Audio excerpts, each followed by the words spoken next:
Well, welcome back, everybody. It's been a little while. Today, we are doing a 15-minute webinar on one of our newer tools. It's called the FinxS Management 52 tool. And I am excited to bring in Marku to talk about it. It's been a little while, Marku. Hi, Marku. Hi, Christina. How are you? Good. As you guys have heard, it will be recorded. We will be sending you a link to the recording after if you want to share that or you need to review anything. We have a lot to cover. We are giving you a kind of a brief introduction to just one of our tools. So with that in mind, go ahead, Marku. Thanks, Christina. So as many of you know, in the past about 2 and 3 years, we really have ramped up our product development and in fact have released over, I think, 300 assessments in that time period. And one of those tools is the FinxS 52 that we will be talking about today. And some of the other tools that I know a lot of you have been very interested to learn more about are the 360 and 180 multi-rater feedback assessments, surveys platform, cognitive ability assessments, and we'll have some more webinars about those. But today we'll focus on the Management 52 assessment, and we'll get to the details about that. But really, the big picture here is that it's a very intuitive assessment to really identify what are the skill gaps when it comes to management competencies to help clients to make better hiring decisions, develop their managers, and really to develop a learning path for them to develop those competencies that they determine are important for the success of their managers. And we identify 52 competencies, and we'll kind of give you a quick overview some of those today, but you can contact us to get a full list and definitions of what those competencies are. But ultimately, what the tool, again, identifies are those strengths and development areas, so we can very clearly and easily understand what the development needs are, or when we're making the hiring decisions, using as a one data point, not the only data point, to make better hiring decisions when it comes to our managers. Yeah, I think people are going to be impressed by how easy it is to not only use the tool, but to interpret the tool as well. Yeah, it's very intuitive. We're going to see that we use from 0 to 100% scale, and I think all of us are very familiar using those. And that's really the only thing you need to know about the interpretations. And the way the process works, Christina, is that there's an online questionnaire, and it's also on the FinxS assessment platform. So if you are using our disk theory-based products, all of your assessments will reside on that one platform. So as a client, you can manage all of your assessments in one place, and not only do that, but you can combine the results. You can still do the team reports. You can do a lot of analytics real time with what we call our FinxS Playground. You can actually see the results on your screen, whether it's at the individual level or looking at the teams or even entire organizations. So it's a very powerful organizational development tool as well. But for the FinxS Management 52, the questionnaire only takes about 10 minutes to complete. And just like with our other assessments, as soon as the person completes the questionnaire, the results are typically emailed in a PDF format to you or individuals at your organization. And of course, you can always access the results on your own admin portal with the FinxS assessment platform. And since there are 52 competencies, you may kind of think about, hey, that's a lot of competencies. And if that's what you're thinking, it is. And I can't really imagine any scenario when you would look at all 52 specifically for one particular manager. But where we start with the assessment process is what we call the executive summary, where we can look at all of those 52 competencies. So with this report, we're going to get what we call the overall match percentage on that 0 to 100% scale. We get a quick overview where the person is with a particular competency. And all of those competencies, and we look into a couple of those a little bit more detail in a moment, but they are all very clearly defined. And actually, it's very important to look at the definitions clearly and very specifically, so you understand what the FinxS Management 52 is measuring. And then what our clients do, and we recommend that they do, is that they prioritize what are the competencies that are most important. I think the executive summary is a good place to start with the manager to kind of see where their overall strengths and development areas are. but you really want to connect it to what are the critical priorities when it comes to manager success. And these can, and typically will, change over time as the environment and the context in which the manager operates will change. So you want to review those priorities from time to time and see if any adjustments are necessary. So Christina, what we can do is, thank you very much, we can jump into kind of a more clearly visible view of some of the competencies. And here we are looking at one of the 52, and we have chosen arbitrarily a conflict resolution.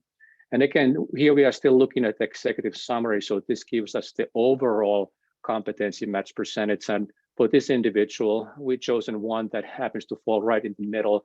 They get a score of 50%, really telling us that it's not a clear development area for this person, but neither is the clear strength. And we can look at that definition first to make sure we understand what we are measuring. And again, we get a very clear view with the scores, what the competency level or the skill level for this particular area of management success actually is. Yeah, and what I like about it is, you have to, the best is to do a little bit of work up front. Like you said, take a look at the executive summary, see how those competences match up to perhaps a job role or an individual. And then you can do that deeper dive, which are these individual additional reports that are available. And in this case, Markku, we focused in on conflict. You want to go into a little bit more detail about conflict resolution? Yes, and here we are actually taking a little bit deeper dive into in this case, the conflict resolution competency. And we again remind the users what the definition is for, in this case, for conflict resolution. And then if you look at the bottom of these bar graphs, you can see that competency match percentage of 50% that we just saw.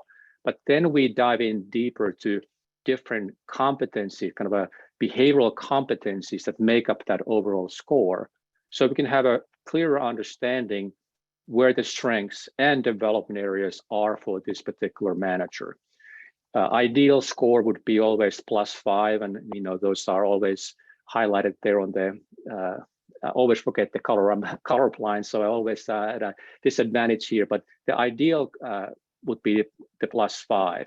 But then we actually scored the individual on the different competencies. Like the first one, the person would get -2, giving us an overall match for that particular behavioral competency of only 25%. And as you can see, the bar graphs are color coded, so it's very easy to read them. If the score is +3 or higher, the bar graph is fairly long and it's in green. If the score is from -2 to +2, the bar graph will be in yellow, and anything with -3 or lower clearly identifies that as being an area of need of development. If again, we have determined that this is an overall competency that we need to develop, and then we can begin to think about the learning path for this individual. Because sometimes what happens with the assessments, we know that, like in case of managers, that we need to develop them. But sometimes we really don't know what are the specific areas that need development. And that's where this tool really comes into place, because it clearly identifies those areas. And let's say, for example, that we have identified conflict resolution as one of those priorities that it's a competency our managers really need to have. So now if we begin to find lower scores for certain managers, it is fairly easy to go and find training and development resources, whether it's in-house or maybe we bring an outside consultant or a training organization to help us. Or you can find this material and get the experts to really work with your managers to improve their competency in that area. So it becomes very easy to be very specific, very targeted in your training and development efforts to help your managers to become more successful. Yeah, and I think one of the words that I always like to share with our coaches is impactful. Like when you are looking at even these 15 behaviors that fall under conflict resolution, not every behavior is going to be it's going to have that significant impact in their current role. However, it gives you the opportunity to select out or focus in on which of these particular behaviors that you can use, and it, like Marku says, it helps you develop kind of this own plan of action where you can focus your energies on, and you're not wasting a lot of time trying to figure out what it is. Yeah, that is the idea, that we are really able to very clearly identify the areas that we need to focus on to, if we are talking about development, what are those development activities? What are the resources that we need to go out and find and to help our managers? Or if it's in recruiting situations, if we know what are those critical competencies, we can clearly see where a candidate scores, and then we can use that, as I mentioned earlier, as a one data point. Of course, we want to look at their experience, education, and maybe other assessments to really make a better hiring decisions, so we can really have the right people in the right management jobs, and to contribute to the overall success of our, not only our teams, but our organization as well. Yeah. So as you can go ahead. And I would say that, as you can see, that the tool is very easy to interpret. People are not spending time on trying to learn how to interpret the results, and the focus automatically and very immediately goes into how to apply this information. What's important to me? What is this information and telling me? And more importantly, now I have a much better understanding to what direction I need to go. Like I mentioned, the learning path or the development resources or outside resources that we need to bring into our organization to help our managers to succeed and ultimately really develop the leaders, because that's what we are ultimately after. How do we elevate the managers to be successful and build successful teams, and not get to a point where we go to that common saying that people don't quit their organizations, they quit their managers. We want to have managers that are successful and are ones that their employees are engaged and motivated to perform well. And obviously, we know that that contributes to the overall organization success. Yeah, and what actually excites me about this particular tool is that we're already getting feedback on how people are using it. And, some of the best ways to learn how to use this particular tool is from people like yourselves, our clients. So, people are using it in reinforcement and kind of continuing the relationship. Do you want to talk about that a little, Marku? Yeah, I'm so glad that you brought that up, because of course we don't want to, in training situations, be in a situation where it becomes a training event that gets people motivated for a few hours, but then they go back to reality at their office. We really want to help them to have that reinforcement training opportunities to look at these different competencies. And let's say that you even wanted to do it once a week, which would be quite frequent in most cases, but you could focus on one competency for 1 year. Every week you could look at something else to really, not only to develop overall, but you can always revisit the competencies that we already working on. We have the same model, same context, and then we can continue to build upon the new skills and see how it ties to other competencies and what kind of impact it's having on the manager's performance. Coaching has become a very, very popular application for this, because if you think about 52 competencies, there's a lot of material, a lot of areas that you can be very specific about what you're going to work on in order to become more successful. Well, as always, time just flies by. Any last thoughts or comments? How can people get these assessments, Marku? That was a question.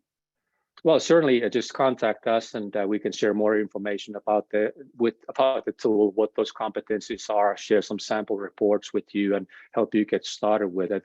Of course, we have you and our rest of our coaching team in the office that are standing ready by to help you with this.